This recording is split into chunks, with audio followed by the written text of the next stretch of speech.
Next, consider the faculties of the soul and their place among the advantages bestowed on man. The faculties of thought, memory, forgetting, shame, reason, and speech. Just think of what condition a man would be in if he lacked one of these qualities. Take memory. For instance, what losses a man would suffer in all his affairs if he were unable to remember what he owned, and what he owed, what he had taken, and what he had given, what he had seen, and what he had heard, what he had said, and what had been said to him. He would not remember who had done him a favor, or who had done him harm, who had helped him, or who had injured him. Furthermore, he would not know the way to go, though he had traveled that way many a time. He would not remember a science, though he had studied it all his life. Experience would not help him. He would not evaluate things in the light of what had passed, nor anticipate the future based on the past. He would almost be stripped of his humanity. Forgetting also has its uses. Were it not for the ability to forget, a person would never be free of depression and melancholy, and no joyous occasion would dispel his sadness. Events that should delight him would bring him no happiness. If he always remembered his misfortunes, he would have no hope for a respite from the enemy, and would be unable to stop worrying about the clutches of the king.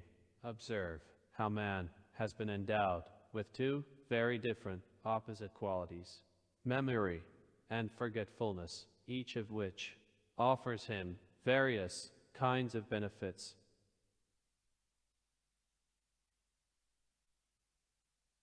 Next, consider the feeling of shame, which man alone has been endowed. How excellent a virtue, how numerous are its uses and advantages. Were it not for this trait, people would not show hospitality to strangers.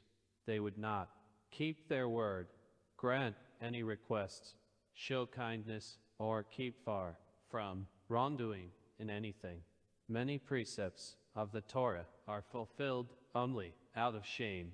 Most people would not honor their parents were it not for shame, and certainly would not honor others. They would not return a deposit or abstain from sin. For whoever commits any of the disgraceful acts we have mentioned does so only after he has stripped off the mantle of shame. As it says, they are not at all ashamed and do not know what it is to blush. The wrongdoer knows no shame. What is remarkable is that man was naturally endowed with the feeling of shame before people, for the sake of the advantages we have mentioned, and many more that we did not mention, and yet was not naturally endowed with shame before his Creator, who observes him continually. This is so that he not be coerced in the service of God, and, as a result, be less deserving of reward for it.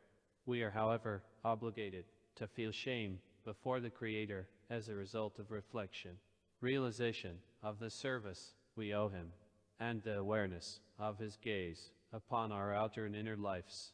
As Scripture says, "Feel embarrassed and ashamed of your ways, house of Israel.